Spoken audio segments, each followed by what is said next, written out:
Hi, I'm Dr. Patrick Andersen of Madison Max Living. There are literally thousands of articles and studies published every day. Finding the most pertinent and useful natural health information can be a daunting task. It's easy to be overwhelmed with the volume of information and difficult to know what to do next. On Max Living, we'll filter these articles and studies to bring you and your family the best natural healthcare news. Join co-host Stacy Hansen and myself coming up next.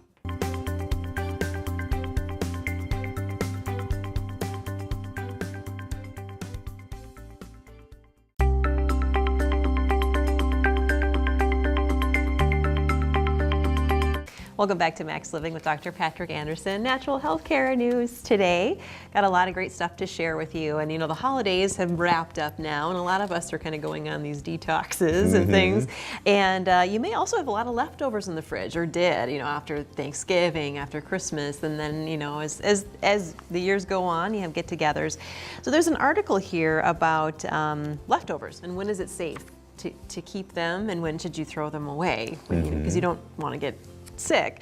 This is an article by Enzo Palumbo. He is actually a microbiologist at Swinburne University of Technology, and he wrote this article and said, basically, here are your guidelines. So first of all, why does it get dangerous after a while? Where it's that bacteria and fungi in there, and they can grow to dangerous levels pretty quickly. He said even before you notice that it's smelling weird or looking weird, it could already be dangerous. It's due mostly to the greater moisture level. So when you think about, you can keep nuts in the cabinet, but things with like cheeses and meats, they've got to go in the fridge. Once you start getting into the danger zone temperature range, so he says it's between about 41 degrees and 140 degrees, that's when these things can start to multiply.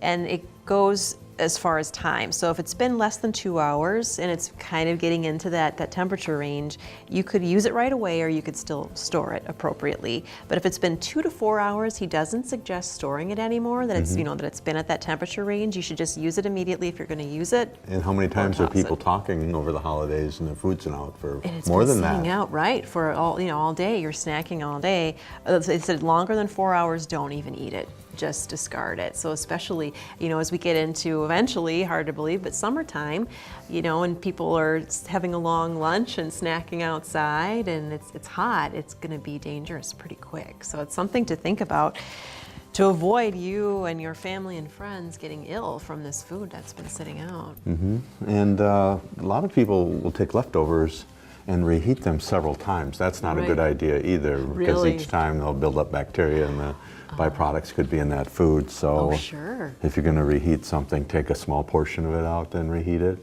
And get the rest back in that fridge. Leave the rest in the fridge. Don't think you can heat up the whole pot again and then cool it all off again, back and forth. It's just bad food science. Bad, you know. So we don't want people getting sick out there from. Don't take the risk.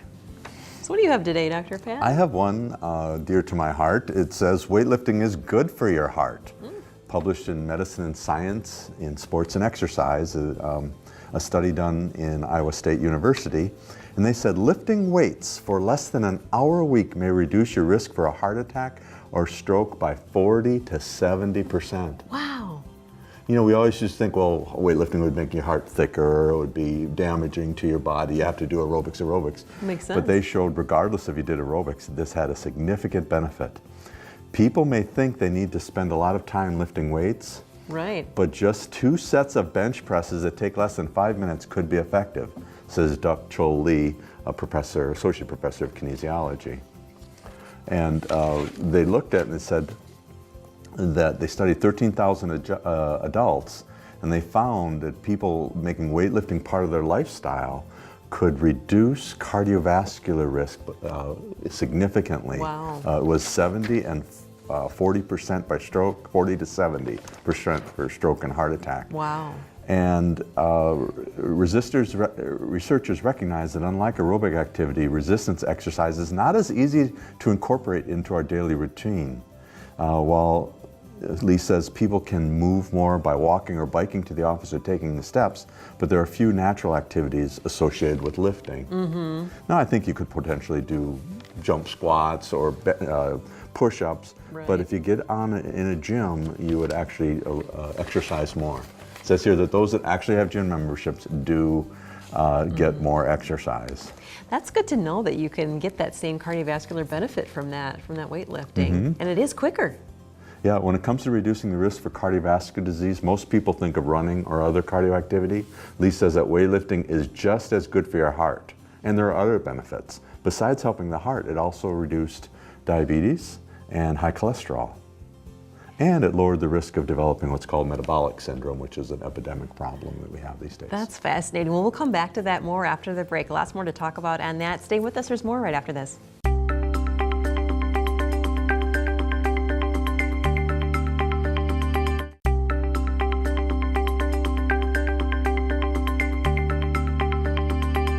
Welcome back to Max Living with Dr. Patrick Andersen. Right before the break, we were talking about what to me seemed revolutionary, that weightlifting is as good for your heart as cardiovascular exercise. Do you think it goes so far as that you could, if you really liked weightlifting, or I like it because it's just quick, it doesn't take that long, that you could almost supplement some of your, instead of doing some of your cardio? Well, they said regardless if you don't do aerobic activity, the weight training still lowered your risk for heart attack and stroke. I thought that was fascinating. That's fascinating. And then the question really is, all the results are really encouraging. Will people make weightlifting part of their lifestyle? Will they do it and stick with it? That's the million-dollar question, Lee said. Yeah. Because I don't know of a sport or an exercise that people have a harder time committing to than weightlifting, because it is pure focus, and it's different that way. Yeah, I need to have some sort of entertainment. You need to be listening to a podcast or watching something, or seeing a barbell go up and down off your chest isn't the most entertaining. No. No, but I think I wanted to press the point too, just to women in particular, because I think a lot of women are afraid to weightlift. Or they just think that it's not a feminine thing, or it's not going to give them the figure that they want. But I felt, even after I had my child, that I didn't really see results until I started weightlifting. And that's often the case. Weightlifting is very good for women. It tones, and it's different than an aerobic activity. You really need both kinds of exercises. The best. So it's good to know that it's isn't that a fascinating article? Right. Yeah, that is really interesting, because you just assume that it would be, like you said, hard on the heart. Well, speaking of something that can be hard on the body, they say that teen vaping has become an epidemic now in Wisconsin in particular. The State Department of Health said that in Wisconsin, e-cigarette use among high school students increased, get this, so this is between 2014 and 2018, increased 154%. So there's a lot of Wisconsin high schoolers out there using e-cigarettes. And that's so much higher than the national, the U.S. Centers for Disease Control and Prevention showed that it jumped 78% from 2017 to 2018. So a little smaller window, but still there's a lot, particularly in Wisconsin. Furthermore, the research showed that in Wisconsin, one in every 5 high school students uses e-cigarettes. And they think that part of the appeal, since 89% of the high schoolers said they wouldn't try tobacco products if they weren't flavored. Now, these e-cigarettes offer candy-like flavors, and they think that's part of the draw, that these kids that wouldn't normally get into this are doing it. Reminds me of the Camel cigarettes in the Joe Cool, trying to market it. And that's just a shame. That is a shame. So, and this is really having an effect. And they said that furthermore, the design of these things are very discreet. So it could look like a pen, could look like a USB drive. So maybe some parents wouldn't even realize, what it is if they find it. They don't require combustion, so they're looking at ways to curb this problem, because obviously this is very unhealthy. The health department is called for updating definitions in local smoke-free workplace ordinances to include e-cigarettes and other devices, but there's still a ways to go, but they're seeing a huge jump in the number of kids using these. I think marijuana is used through these frequently as well. It does say that a third of U.S. middle and high school students who had ever used e-cigarettes reported using them for marijuana, so it's another concern for parents. And 5 years ago, who would have thought people would be vaping? Right. And now new regulations appear to be coming to limit that the same as smoke. Trying to catch up with what's becoming an epidemic. Yeah. And I haven't heard if there's anything left in the air like secondhand smoke. I'd wondered that too. Yeah, I don't know. I hadn't read. So I imagine if a room smells like a candy flavor, there might be something going on. Maybe don't breathe as deeply as you might be inclined to. Yeah, it's frightening, really. Yeah, So. it's surprising how fast that's taken off. Mm-hmm. So maybe more regulations coming, probably more research. Yeah, it's unhealthy. Yeah. So stay with us. There's more coming up right after this.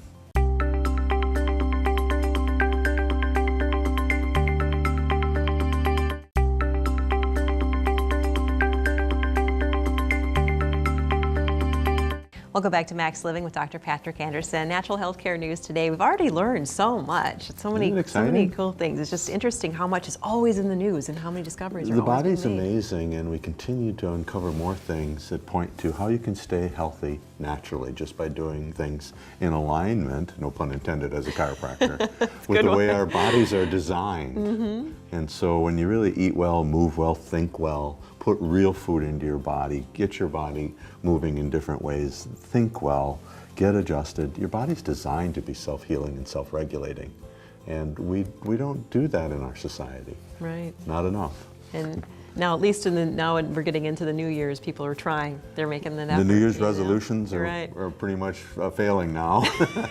Right, so we're here to get you back on track. Okay, I'll keep you on track. What do you got today, Dr. The Pat? easiest way possible. Here's something you might have a little too much of over the holidays. Too much bed rest actually increases back pain. You know, in the old days, people would be told to lay on their back for a week in bed to recover, and it doesn't work. It might be necessary if you have a lot of stress or if you have a virus and you need a little extra sleep, but too much of it leads to serious problems in your health. And this was a study done and published in Natural News. A small study of 10 male participants. I don't think they could get more than 10 to do this. Yeah. But they were volunteered to go on bed rest for 2 weeks. That would be hard. Yeah, that would be really tough. And then they were examined using MRIs. And they found that their multifidi muscles, the small muscles that connect your vertebrae together, atrophied on the MRIs in the bed rest, and we kind of knew that. Mm-hmm. But it also affected their rectus abdominis muscle and their psoas muscles. They were both thicker, and they think because they shortened. Oh. That was quite interesting. But quite a few negative side effects from prolonged bed rest. Bones, made the bones thinner and more prone to fractures. The cartilage and connective tissue weakened these tissues, and so they didn't function as well. They couldn't move as well. Heart and blood, lying down for too long causes your heart to beat faster while pumping less blood. Oh, that sounds awful. And it awful. makes a lower level of oxygen to your body. And too much bed rest causes your blood to pool in your legs and become stickier, putting you at more risk for blood clots. Right. Lungs, extended bed rest causes blood and mucus to gather in your chest, reducing your effective lung capacity. Digestion, it reduces peristalsis, or movement of your digestive tract, so constipation increases. It also decreases your appetite. When the brain staying in bed too long increases the risk of dementia, sleep disturbances, depression, apathy, and anxiety, among other issues. And I remember one patient was having problems with depression, and I checked into her sleep, and she was sleeping 12 hours a day. And you just can't stay in bed that long, and your body will acquire depression often. Wow. Metabolism and hormones. The lack of movement causes your muscles to lose their insulin resistance, and it raises your blood sugar levels. And of course, lying on your skin can cause pressure sores. So everything is just out of whack, but it reminds me how you always say, how our bodies are designed to move. Motion is life. And this is the opposite. So if you are in a situation with where you are lying in bed, move whatever you can move. Ankle circles, do punches, flare your arms out, raise your head. One of my favorites is a 1-inch head suspension. It doesn't seem like exercise, but all you do is raise your head up off the pillow and hold it there as long as you can. See how long you can hold it, 1 inch off and it's a great exercise for the front of the neck. And really helps. It's one of those exercises that helps stabilize people who hurt their neck and injured their neck, and they need more strength to support. So there's a lot you can still do if you're required Whatever to you lie can down. move. Even if someone has to come and move you, that's, just play this little piggy on your toes. Really get every stimulation you can is helpful. To at least get the blood moving and everything. Wow, because that just sounds awful. Well, definitely some important piece of information for people to know if they are ill. Stay with us. There's more great information coming up right after this.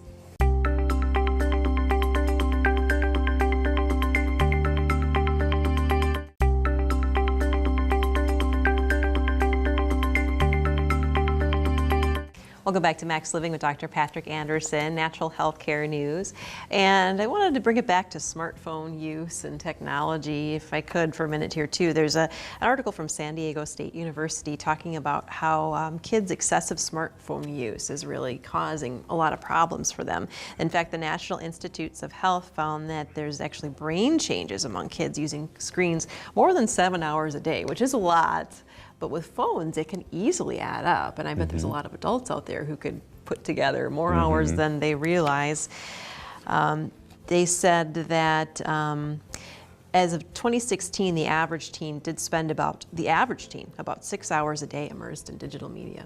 So, I mean, that's just your average teen. This isn't, somebody way off on the other end of the scale. So there's a lot of use, and they think it's, they're talking about screen time, but, you're thinking TV versus phone, and they're thinking that the phone is what's making it so much worse because it's so portable. Kids are bringing it into their bedrooms at night. There's something called that the kids these days are calling vamping, and that's when you keep your phone with you all night and you just look at it all night, like a vampire, I suppose. So they've got all this sleep deprivation. They suspect that this lack of sleep is what's causing some of these brain changes in these kids. You've got the blue light that we talk about sometimes. You hear about don't watch TV before bed because there's all the blue light. You can change it on your tablets and phones too, but they think that might be some of it, but also just that it's just so darn hard to stop looking at your phone, especially for teens. So it's really something that parents need to be aware of because screen time, one of the facts is watching over 3 hours a day of TV is associated with depression, though more weekly with portable device use. So still, you got the TV, the phones, but they suggest that parents can continue to monitor this in their kids and in themselves and make sure that there's no phones in the bedroom after lights out. After lights out. And is it about 2 hours a day? Is that what they recommend? 2 hours. Try to limit everyone to 2 hours a day. Or less, if you can do it. That's all screens. But I don't know if it counts if you work on a computer all day. I think it does. Yeah, so they're already screen. well over. So yeah, it's hard. Yeah, it's just our society. Well, I've got one here. 8 nutrients for better brain functioning. Did that get some people's interest, you think? Yeah. This is talking about the Mediterranean diet, and they narrowed down 32 substances that were in the Mediterranean diet that are really healthy, and then they broke it down to 8 that appear to play key roles in the brain health and aging brain. And these include omega-3 fatty acids found in fatty fish and fish oils, omega-6 fatty acids found in vegetable oils, nuts, and seeds, lycopene, which is is from tomatoes, best cooked, by the way, found in red pigmented plant foods such as tomatoes and watermelon, carotenoids found in yellow and orange pigmented foods such as sweet potatoes, winter squash, and carrots. So I figure the more vegetables I name that are different, people start eating them. That's really the goal. They can find, something they like. Then we've got vitamin D found mostly in fatty fish and some in your fortified dairy products. And vitamin B complex found in dairy products, enriched grains. Folate found in dark leafy green vegetables and fruit. And B12 found in animal products such as meat, poultry, fish, eggs, dairy, etc. And those that did that did much better when they ate a Mediterranean diet on those brain healthy foods. And what I thought was quite fascinating here too was that they said the nutrition experts recommend, however, not just taking supplements. They want to see you get it from the foods. Real foods. But in reality, it's hard to get enough vitamin D and omega-3 or probiotics without supplementing. So those are the three main ones we often recommend supplementing with. But when a whole food like a dark green leafy vegetable is consumed, there's a lot of nutrition in there. We don't even know all the factors, but nature has designed it to work synergistically together and help us in many ways we have yet to discover. Which is so it's so good to eat the real foods, then add some supplements. And it sounds like, too, as you were naming it, it's a case for just eating a wide variety of healthy things in a variety of colors, too. So definitely a good case for sticking to your New Year's resolution. Stay with us. There's more right after this.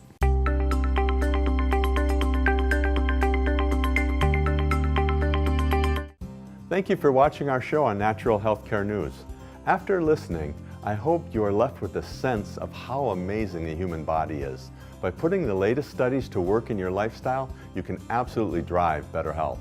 One of the best things you can do to drive better health for you and your family is to make sure you have a sound structure and nervous system. This means that a chiropractic checkup is essential for optimal health.